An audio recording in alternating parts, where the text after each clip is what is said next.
In this episode, I provide activities for all you new players out there and ask for your opinions about using luck in combat. Welcome to the Mythras Matters podcast, Season 1, Episode 67, Activities for New Players and Using Those Luck Points.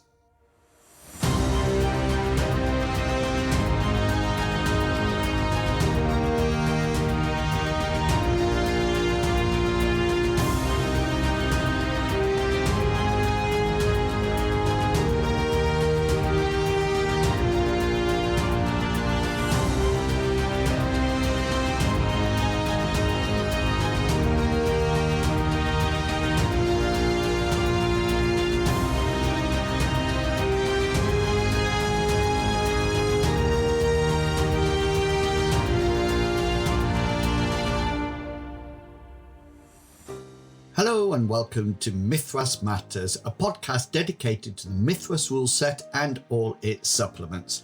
As always, I'm your host, Inwils, and welcome to March. 2 months have already gone in 2025. The year is definitely shooting past. I have to say that I am super grateful for the Design Mechanism newsletter. Every month I look forward to seeing it appearing in my inbox and reading about what is happening across the community. It gives me a heads up about new releases, and it has been great seeing some of the excellent artwork. Well done to Kat for doing this, and the blog posts, which are also a great read. No one has sent me any top tips for players and GMs. I sometimes get ideas that seem fantastic in my head, but then when I actually publish them, maybe they are not so good. If anyone would still like to send me any tips, my email is in the show notes. I recognize that everyone is extremely busy, so thank you for taking the time to record something if you are in the process of doing this. I have seen that there's been quite a discussion on the Discord about when to roll dice and when it is unnecessary. Thanks to Matt E for highlighting this for me. If you were involved in that discussion, it would be great to have you on the podcast to share your thoughts and opinions. Do get in touch with me if you are willing.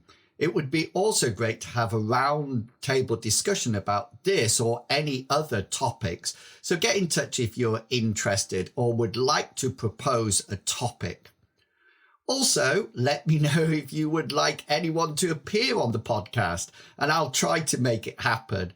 It might be that you would like to hear from your favorite writer or creator, or just to know about inspirations or why certain rules are in existence. Yeah, I'm happy to fill this podcast episodes with all your most inner desired content. So drop me a line or send me a message on the Discord. Okay, enough begging, let's get on.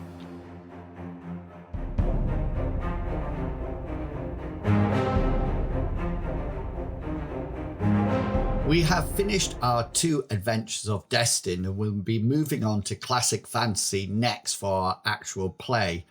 After a suggestion from the Discord, we now produce our actual plays as a podcast, and you can find them both on Spotify and YouTube. I have to say that we are still adapting to the idea of them being a podcast. In the last adventure, you might hear a lot of cheering on my behalf without knowing what is happening. I had some critical results on my dice rolls and forgot to say the dice roll before cheering. It's all a learning process. I might be biased, but I think the Design Mechanism community is the best tabletop RPG community around. I am not aware of any other community where you can chat with the creators and writers to get answers when you have a question about a rule or an issue that you need support with. As the GM, I made so many bloopers in the Destin game, but it was reassuring that I knew people were around to help. When I got a mental block about trying to get round a huge shield, the number of responses I got was excellent. Thanks to Rael and everyone who gave me suggestions, although I think my players might be less than grateful. Dr. V, the party's arch nemesis, in the campaign has taken them all on board and is busy creating some interesting encounters for the heroes when we return to Metro City. So if you do ever have any questions or need answers, then please do post them in the Discord. Many experienced players, GMs, writers and creators are there to help with you and to suggest possibilities or ways forward. As well as all the bloopers I made and the discussion about huge shields, we also had an interesting situation with luck rolls in the session, and I will be asking for your ideas later on in this podcast.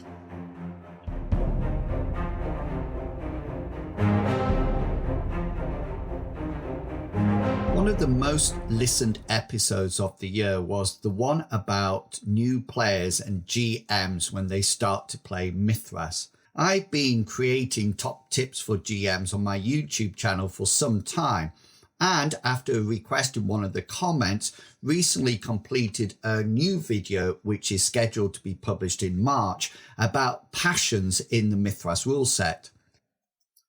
But I recognise that you might not be a GM and as a player might be waiting to be invited to a game or for a campaign to start and wondering what you should do and how to prepare. So here are some ideas for all you budding players about what you can consider before campaigns start or in between sessions. And believe me, your GM will be so grateful that you do these.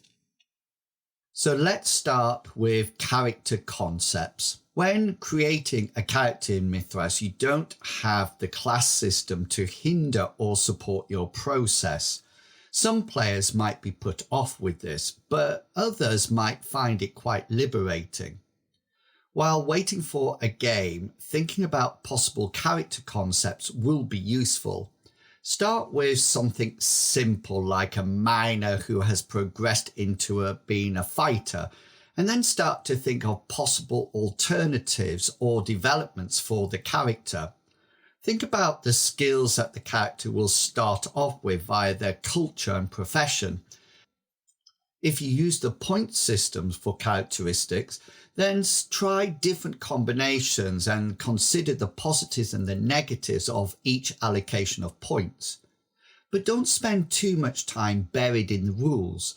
Think about your character's personality and how they will interact with the world. What are their aims and ambitions? I'll be discussing passions later on, since these can really support your character concept. Remember, you can create as many new characters as you wish. If you are a budding artist, draw your character, or if you lack any artistic skills like me, write about their life growing up. Having a range of characters ready to go will be helpful when you join the campaign. I've created a YouTube video about how to create new character concepts, so do check this out for more information and ideas. Next up, becoming an expert. As you think and create your character, you start to explore and develop your understanding of a specific niche of the game. As a GM, I'm always so grateful when players have developed this. It means I have an expert working alongside me when certain situations occur. Now, I'm not suggesting that you become a rule monger and quote rules all the time. This can be annoying. But what you can do is know the rules well so you can provide possibilities or options if needed. This links nicely to the first idea in this section about character concepts. For example, if you take magic, build up your understanding of that specific system. If you are a theist, develop your knowledge about your deity. Mystics and animists provide many opportunities for expertise, especially in particular to spirits or orders and their ways. But if you dislike magic or prefer to play a mundane character, you can still become an expert. Think about the weapons you will be using, what your fighting style would be like. Is your style unique? Who did you learn this from? Do you consider it effective and a style that you want to develop and teach to others? Finally, you can become an expert in your chosen skills. The core rulebook provides the starting information about each skill, including what will happen when there is a critical success or fumble. But the skills are still more than just a basic description. How could you interpret these? What will happen in specific situations? And who do you need to seek out to gain more understanding and knowledge? This is a good area to become an expert in for all you budding rogues or bards out there. Third on the list is combat and specials. Combat is an integral and dangerous part of the Mythras rule set, and it is worth spending some time considering how your character or characters will behave when it comes down to the exchanging of blows. Start with an overall idea of what will happen when the GM declares that initiative needs to be rolled. Think about how your character fights or how they will dive for cover. What spells or skills will be your priority, and what weapons will you need to have to hand in order to carry out that role? Next, spend some time reading the specials. Please do this. Whenever you land a successful blow, your GM will ask you for special hit location and damage.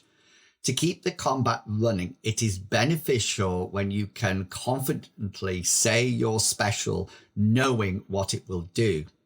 I understand that the go-to is choose location, but several specials work in certain combat situations. Do you need to damage the opponent's armor? Do you need to press advantage to keep them from attacking? Or do you want to take them alive and will compel surrender? Deciding on your combat specials depends on your weapon, so decide carefully what weapons you will have. I always like to use the entangle combat special, so weapons like nets and hunting bowlers are always at the top of my list. If you are a squishy fighter type, then do you need to go with a weapon that has a long reach so you can keep your opponents at a distance? And if you're planning on seeking the higher ground and raining down arrows, then check out the specials linked specifically to range combat and how these can be used effectively in combat. If you do want to see an excellent example of range combat, then do check out the combat module called Take Cover. I understand that despite all this preparation, you might encounter some combat situations that you haven't got a plan for. But this is why we play RPG games, because they are exciting. But having a good idea about how your character usually operates and the combat specials you will use will be very helpful for your first encounter. Number 4 on my list is passions. After creating a video about passions, I now understand their importance to the game. You don't need to create loads of these. One carefully considered passion can not only add to your character, but can also provide a number of possible adventure hooks for your GM. For me, the most important part of the passion is the verb before the object, place, or person. Liking something is completely different from adoring it. Hate is a strong word, but loathe is stronger. Side note, sorry writers, this might not be the case at all, but this is true for me. Think about your starting passion. Why do you have it? How will it impact on the game? You might have an idea but need the GM's input. For example, you might not want to dislike a guild, but are unsure which guilds operate in the campaign world. Talk to your GM and make some suggestions. I know that if a player came to me and said that they would like to hate a guild of a certain group of people, I would jump at the opportunity and create the guild for the world instantly. I'm not a fan of lengthy backstories, but a well-chosen passion is a perfect way to sum up your character's beliefs and allows you to use this in sessions. In contrast, a lengthy backstory will just remain hidden and probably never be used. Another side note, if you disagree about lengthy backstories, please do message me so we can record our chat about them. You never know, you might even convert me. Unlikely though. And finally, character downtime. I mentioned downtime at the start of this section, the time between adventures when players reminisce about their exploits while the GM frantically thinks about the next adventure. I always give the players the number of experience rolls they will have at the end of a session, and then they have plenty of time to decide what to do with them next. But many consider what they will spend their rolls on throughout the sessions. At the end of the current Destin adventure, Misty states that she will invest her points in her water blast since she is fed up of missing with it. But there is more to think about and create than just experience rolls. I've only played Mythras twice, once with Loz GMing for Lyonesse and second with Dan True GMing the Book of Schemes. But with both these characters, I created my vision for them. This is not some sort of corporate mission statement. It is a simple bulleted list of how I want the characters to develop. In addition to the skills I want to develop or learn, I add ideas about their thoughts and beliefs about the campaign world. I spend some time thinking about how the adventure impacted on them, what they learned from the campaign world in the last adventure, and most importantly, what they learned about themselves.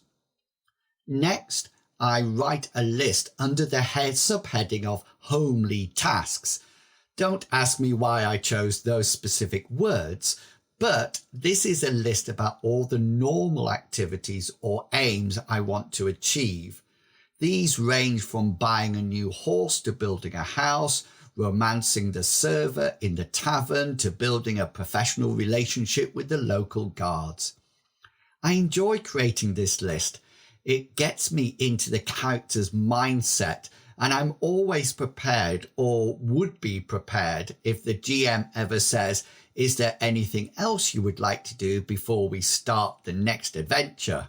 You can guarantee that I will produce my list. So whether you are waiting for a campaign to start or having a break between sessions, I hope that these 5 points will give you something to spend your time exploring. And remember, if you ever want to play, never be afraid to approach a GM whose style you enjoy. They might have a one-off character that you can jump in with for just a couple of sessions, and then maybe you will become one of those lasting characters that continues to develop forever.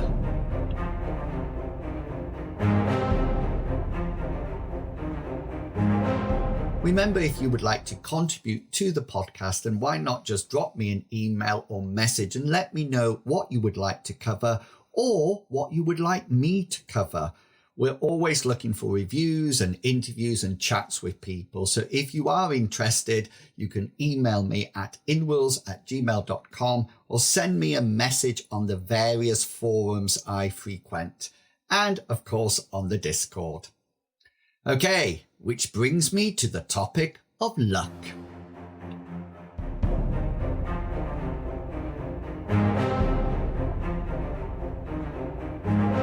As a GM, I have learnt to love and loathe the luck system in Mythras. I always tend to see it from the GM's perspective. To my delight, I roll a critical hit against a player, and while I'm still enjoying my celebrations, not in a nasty way, you understand, the player states that they would like to spend a point of luck and make me re-roll, which I smile and do, with that sad trombone sound echoing in my soul. But that is not what I wanted your opinion on. While we were playing Destins, the heroes were having a showdown with another team of heroes to decide who would be the protectors of Metro City. The opposing team, who the players called villains, what a cheek, had luck points. Now, the rules state that only 1 point of luck can be used on a dice roll or action. But the Destin rules go on to explain that opponents might use their luck on the roll as well. I've paraphrased that rather than quoting the rules specifically, so yes, I might have misinterpreted the rules again. What we were wondering is what is stopping a battle of luck rolls with the dice rolls. For example, I roll to hit and get a critical. The players ask me to re-roll using one of their luck points. I do this with a smile on my face and fail. But can I now use a luck point to re-roll my failure or swap the numbers round to make it successful?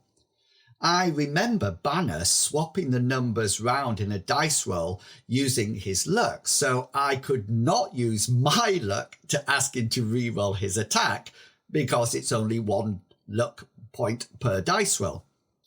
It was in the last few minutes of the session, so if you're familiar with that, luck points were flying around as people used them up.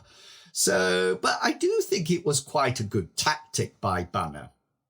I didn't have any luck left to change the roll, but of course Banner didn't know that. So would you let there be a luck usage war in one situation, or do you have a simple rule to prevent this? It is only my villains that have luck points in Destin, so the situation doesn't happen all the time. But I am interested in what people do, so do let me know in the comments below and on the Discord. You never know, you might get lucky and I'll read your response on the podcast. Yes, I'm going to start doing that. So please do go and comment, please.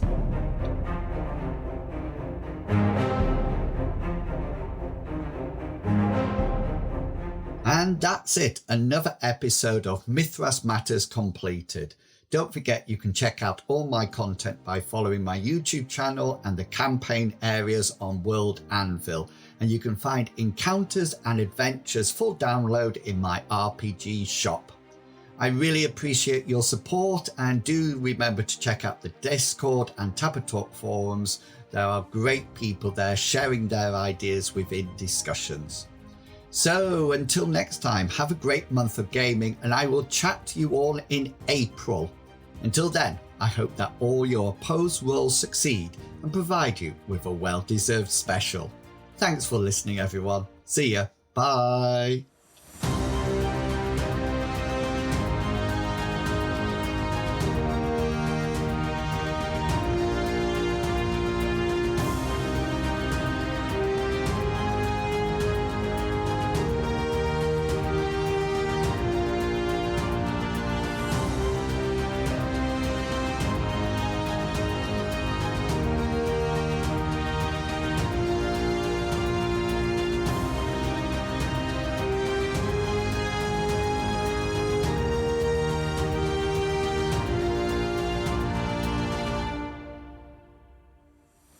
The content of this podcast is covered by the Creative Commons Attribution 3.0 license, so please give appropriate credit if you are sharing or copying any part of this podcast.